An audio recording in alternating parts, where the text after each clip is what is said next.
শয়তান চাকরানী দাদির উপর জাদুর তরল ঢেলে দিয়ে তাকে মাছ বানিয়ে দেয়। নিজের শরীরে সেই তরল ঢেলে নিজে দাদির মতো হয়ে যায়। তারপর চাকরানী দাদিকে নিয়ে নদীর ভিতর ফেলে দিয়ে হা হা করে হাসতে থাকে। তারপরে সে বাড়িতে গিয়ে মেকআপ করে দাদির মতো সাজতে থাকে।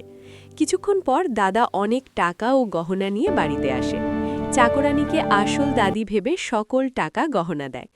এইদিকে দাদিকে 2 মাথাওয়ালা কুমির তাড়া করে। এই দৃশ্য মৎস্যকন্যা দেখতে পেয়ে দ্রুত গিয়ে কুমিরের সাথে লড়াই করে কুমিরকে পরাজিত করে। এরপর মৎস্যকন্যা দাদিকে তরল মাছের ওপর ঢেলে দেয় এবং দাদি আসল রূপে ফিরে আসে।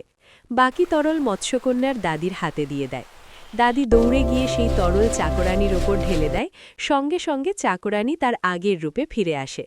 এটি দেখে দাদা খুব রেগে যায় এবং চাকরানীকে ঘাড় ধাক্কা দিয়ে বাড়ি থেকে বের করে দেয়। এদিকে মৎস্যকন্যা কান্না করতে থাকে, কারণ কেউ তার জন্য লাইক বা সাবস্ক্রাইব করেনি।